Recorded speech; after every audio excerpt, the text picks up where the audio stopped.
யோவேல் தீர்க்கதரிசியின் புஸ்தகம். முதலாம் அதிகாரம். பெத்துவேலின் குமாரனாகிய யோவேலுக்கு உண்டான கர்த்தருடைய வசனம். முதியோரே, இதை கேளுங்கள். தேசத்தின் சகல குடிகளே, செவி கொடுங்கள். உங்கள் நாட்களிலாவது உங்கள் பிதாக்களின் நாட்களிலாவது இப்படிப்பட்டது சம்பவித்ததுண்டா? இதன் செய்தியை உங்கள் பிள்ளைகளுக்கு தெரிவியுங்கள். இதை உங்கள் பிள்ளைகள் தங்கள் பிள்ளைகளுக்கும் அவர்கள் தங்கள் பிள்ளைகளுக்கும் சந்ததியாருக்கும் தெரிவிக்க கடவர்கள். பச்சை புழு விட்டதை வெட்டுக்கிளி தின்றது. வெட்டுக்கிளி விட்டதை பச்சை கிளி தின்றது. பச்சை கிளி விட்டதை முசுக்கொட்டை பூச்சி தின்றது. வெறியரே, விழுத்து அழுங்கள். திராட்சரசம் குடிக்கிற சகல ஜனங்களே, புது திராட்சரசத்தின் நிமித்தம் அலறுங்கள். அது உங்கள் வாயினின்று விலக்கப்பட்டது. எண்ணி முடியாத ஒரு பலத்த ஜாதி என் தேசத்தின் மேல் வருகிறது. அதன் பற்கள் சிங்கத்தின் பற்கள். துஷ்ட சிங்கத்தின் கடைவாய் பற்கள் அதற்கு உண்டு. என் திராட்சைச் செடியை அழித்து என் அத்தி மரத்தை உரித்து அதன் பட்டையை முற்றிலும் தின்று போட்டது. அதன் கிளைகள் வெண்மையாயிற்று. தன் பாலிய வயதின் புருஷனுக்காக ரெட்டுடுத்தி இருக்கிற பெண்ணை போல புலம்பு. போஜன பலியும் பான பலியும் கர்த்தருடைய ஆலயத்தை விட்டு அற்றுப்போயின. கர்த்தரின் ஊழியக்காரராகிய ஆசாரியர்கள் துக்கிக்கிறார்கள். வயல்வெளி பாழாயிற்று. பூமி துக்கம் கொண்டாடுகிறது. விளைச்சல் அழிக்கப்பட்டது. புது திராட்சரசம் வற்றி போயிற்று.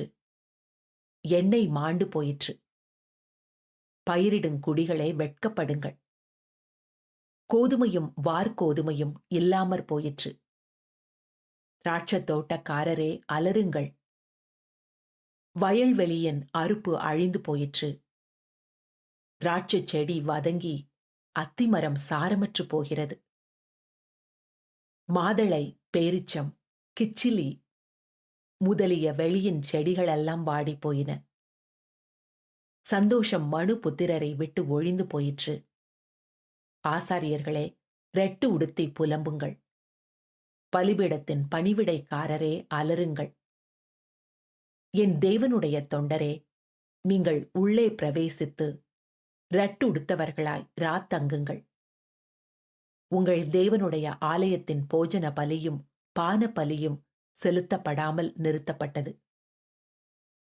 பரிசுத்த உபவாச நாளை நியமியுங்கள். விசேஷித்த ஆசரிப்பை கூறுங்கள்.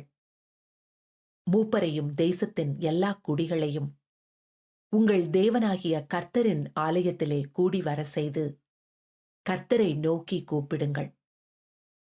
அந்த நாளின் நிமித்தம் ஐயோ! கர்த்தருடைய நாள் சமீபமாயிருக்கிறது. அது சங்காரம் போல சர்வ வல்லவரிடத்திலிருந்து வருகிறது.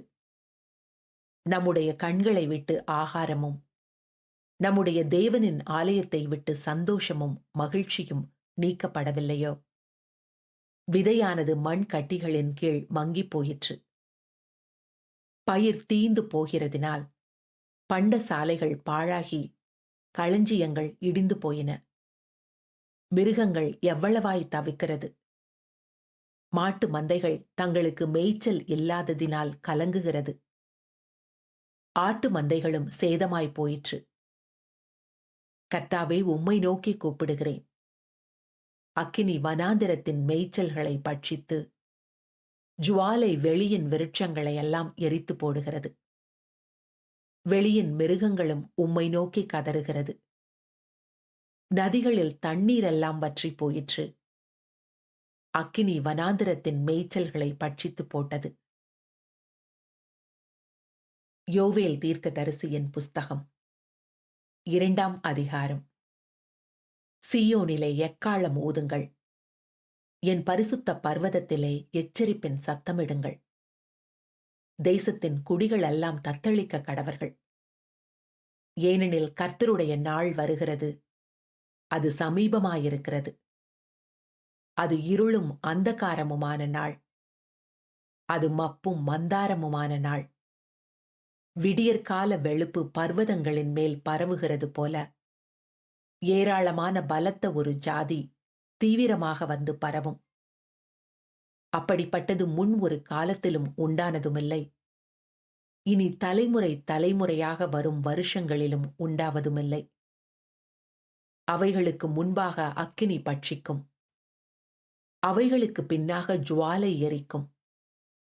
அவைகளுக்கு முன்னான தேசம் ஏதேன் தோட்டத்தைப் போலவும், அவைகளுக்கு பின்னாக பாழான வனாந்திரத்தைப் போலவும் இருக்கும்.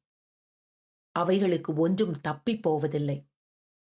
அவைகளின் சாயல் குதிரைகளின் சாயலை ஒத்தது.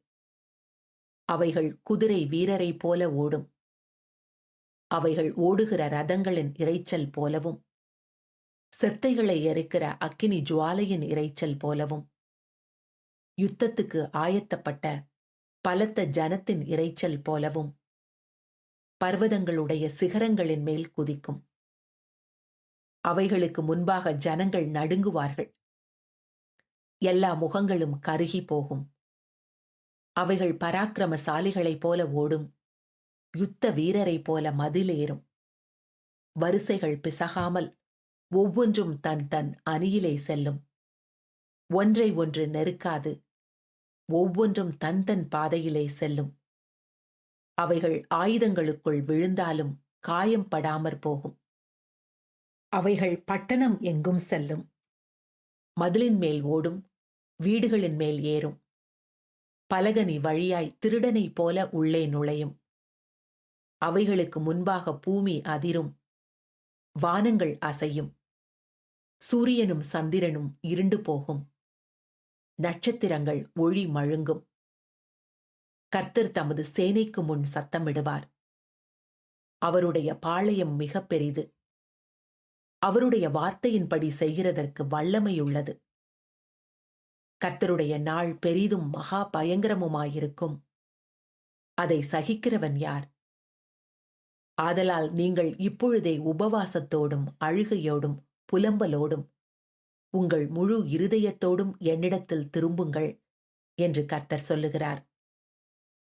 நீங்கள் உங்கள் வஸ்திரங்களை அல்ல, உங்கள் இருதயங்களை கிழித்து உங்கள் தேவனாகிய கர்த்தரிடத்தில் திரும்புங்கள். அவர் இரக்கமும் மன உருக்கமும் நீடிய சாந்தமும் மிகுந்த கிருபையும் உள்ளவர். அவர் தீங்குக்கு மனஸ்தாபப்படுகிறவருமாயிருக்கிறார். ஒருவேளை அவர் திரும்பி மனஸ்தாபப்பட்டு உங்கள் தேவனாகிய கர்த்தருக்கு போஜன பலிகளையும் பான பலிகளையும் செலுத்துகிறதற்கான ஆசீர்வாதத்தை தந்தருள்வார். சீயோனிலே எக்காளம் ஊதுங்கள். பரிசுத்த உபவாச நாளை நியமியுங்கள். விசேஷித்த ஆசரிப்பை கூறுங்கள். ஜனத்தை கூட்டுங்கள். சபையை பரிசுத்தப்படுத்துங்கள். முதியோரை சேருங்கள். பிள்ளைகளையும் பாலுண்கிற குழந்தைகளையும் கூட்டுங்கள். மணவாளன் தன் அறையையும் மணவாட்டி தன் மறைவையும் விட்டு புறப்படுவார்களாக. கர்த்தரின் பணிவிடைக்காரராகிய ஆசாரியர்கள் மண்டபத்துக்கும் பலிபீடத்துக்கும் நடுவே அழுது, கர்த்தாவே, நீர் உமது ஜனத்தை தப்பவிட்டு புற ஜாதிகள் அவர்களை பழிக்கும் நிந்தைக்கு உமது சுதந்திரத்தை ஒப்புக்கொடாதிரும். உங்கள் தேவன் எங்கே என்று புற ஜாதிகளுக்குள்ளே சொல்லப்படுவானேன் என்பார்களாக. அப்பொழுது கர்த்தர் தமது தேசத்துக்காக வைராக்கியம் கொண்டு தமது ஜனத்தை கடாய்ச்சிப்பார். கர்த்தர் மறுமொழி கொடுத்து தமது ஜனத்தை நோக்கி, இதோ நான் உங்களை இனி புற ஜாதிகளுக்குள்ளே நிந்தையாக வைக்காமல் உங்களுக்கு தானியத்தையும் திராட்சரசத்தையும் எண்ணெயையும் கொடுத்தேன். நீங்கள் அதனால் திருப்தியாவீர்கள். வடதிசை சேனையை உங்களுக்கு தூரமாக விலக்கி அதன் முன் தண்டு கீழ் கடலுக்கும் அதன் பின்தண்டு மேல் கடலுக்கும் நேராக அதை வறட்சியும் பாழுமான தேசத்துக்கு துரத்தி விடுவேன். அங்கே அதன் நாற்றம் எழும்பி அதன் துர்க்கந்தம் வீசும். அது பெரிய காரியங்களை செய்தது. தேசமே பயப்படாதே, மகிழ்ந்து களி கூறு. கர்த்தர் பெரிய காரியங்களை செய்வார். வெளியின் மிருகங்களே பயப்படாதேயுங்கள். வனாந்திரத்திலே மேய்ச்சல்கள் உண்டாகும். விருட்சங்கள் காய்களை காய்க்கும். அத்தி மரமும் திராட்சைச் செடியும் பலனை தரும். சீயோன் குமாரரே, உங்கள் தேவனாகிய கர்த்தருக்குள் மகிழ்ந்து களி கூறுங்கள். அவர் தக்கபடி உங்களுக்கு முன்மாரியை கொடுத்து, உங்களுக்கு முன்மாரியையும் பின்மாரியையும் ஏற்கனவே வருஷிக்க பண்ணுவார். களங்கள் தானியத்தினால் நிரம்பும். ஆலைகளில் திராட்ச ரசமும் எண்ணெயும் வழிந்தோடும். நான் உங்களிடத்தில் அனுப்பின என் பெரிய சேனையாகிய வெட்டுக்கிளிகளும் பச்சை கிளிகளும் முசுக்கொட்டை பூச்சிகளும் பச்சை புழுக்களும் பட்சித்த வருஷங்களின் விளைவை உங்களுக்கு திரும்ப அளிப்பேன். நீங்கள் சம்பூரணமாக சாப்பிட்டு திருப்தி அடைந்து உங்களை அதிசயமாய் நடத்தி வந்த உங்கள் தேவனாகிய கர்த்தருடைய நாமத்தை துதிப்பீர்கள். என் ஜனங்கள் ஒருபோதும் வெட்கப்பட்டு போவதில்லை. நான் இஸ்ரவேலின் நடுவில் இருக்கிறவர் என்றும், நானே உங்கள் தேவனாகிய கர்த்தர், வேறொருவர் இல்லை என்றும் அறிந்து கொள்வீர்கள். என் ஜனங்கள் ஒருபோதும் வெட்கப்பட்டு போவதில்லை.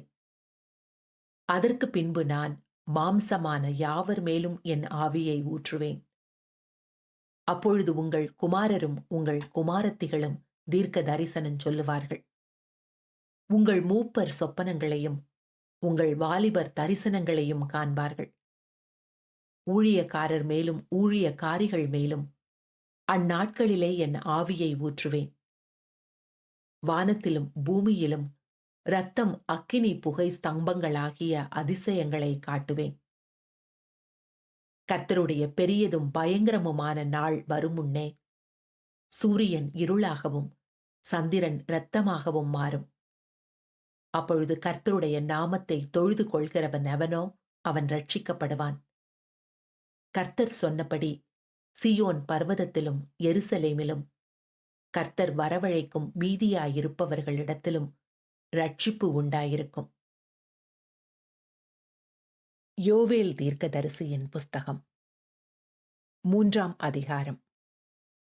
இதோ யூதாவுக்கும் எருசலேமுக்கும் உண்டாயிருக்கிற சிறையிருப்பை நான் திருப்பும் அந்நாட்களிலும் அக்காலத்திலும் நான் சகல ஜாதியாரையும் கூட்டி யோசபாத்தின் பள்ளத்தாக்கிலே அவர்களை இறங்கி போக பண்ணி, அவர்கள் என் ஜனத்தையும் இஸ்ரவேல் என்னும் என் சுதந்திரத்தையும் புற ஜாதிகளுக்குள்ளே சிதறடித்து என் தேசத்தை பங்கிட்டுக் கொண்டதின் நிமித்தமும், அவர்கள் என் ஜனத்தின் பேரில் சீட்டு போட்டு ஆண் குழந்தைகளை வேசி பணயமாக கொடுத்து மதுபானம் பண்ணும்படி பெண் குழந்தைகளை திராட்ச ரசத்துக்கு கிரயமாக கொடுத்தது நிமித்தமும் அங்கே அவர்களோடே வழக்காடுவேன். தீருவே, சீதோனே, பெலிஸ்தியாவின் சகல எல்லைகளே, உங்களுக்கும் எனக்கும் என்ன? இப்படி எனக்கு சரி கட்டுகிறீர்களோ? இப்படி எனக்கு சரி கட்டுவீர்களாகில் நான் தாமதமின்றி அதிசீக்கிரமாய் நீங்கள் சரி கட்டுகிறதை உங்கள் தலையின் மேல் திரும்பும்படி செய்வேன். நீங்கள் என் வெள்ளியையும் என் பொன்னையும் எடுத்து இன்பமும் உச்சிதமுமான என் பொருள்களை உங்கள் கோவில்களிலே கொண்டு போய் யூதாவின் குமாரரையும் எருசலேமின் குமாரரையும் அவர்களுடைய எல்லைகளுக்கு தூரமாக்கும் படிக்கு கிரேக்கரிடத்தில் விற்று போட்டீர்கள். இதோ நீங்கள் அவர்களை விற்று போட்ட அவ்விடத்திலிருந்து நான் அவர்களை எழும்பி வரப்பண்ணி நீங்கள் சரி கட்டினதை உங்கள் தலையின் மேல் திரும்பும்படி செய்து உங்கள் குமாரரையும் உங்கள் குமாரத்திகளையும் யூதா புத்திரரின் கையிலே விற்பேன். இவர்கள் அவர்களை தூர தேசத்தாராகிய சபேயரிடத்தில் விற்று போடுவார்கள். கர்த்தர் இதை சொன்னார். இதை புற ஜாதிகளுக்குள்ளே கூறுங்கள். யுத்தத்துக்கு ஆயத்தம் பண்ணுங்கள். பராக்கிரமசாலிகளை எழுப்புங்கள். யுத்த வீரர் எல்லாரும் சேர்ந்து ஏறி வர கடவர்கள்.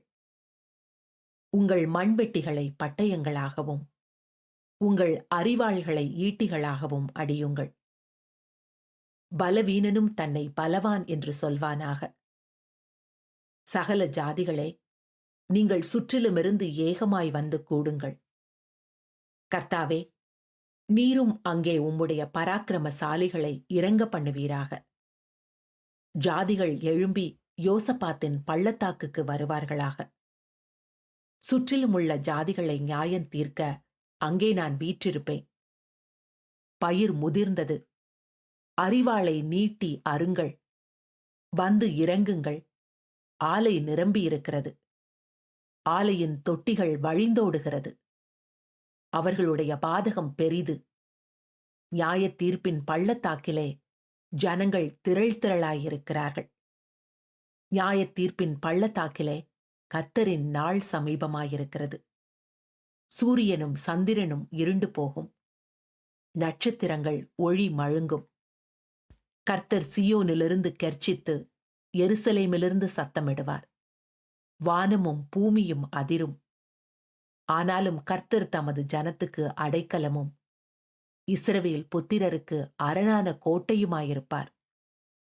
என் பரிசுத்த பர்வதமாகிய சீயோனிலே வாசமாயிருக்கிற நான் உங்கள் தேவனாகிய கர்த்தர் என்று அப்பொழுது அறிந்து கொள்வீர்கள்.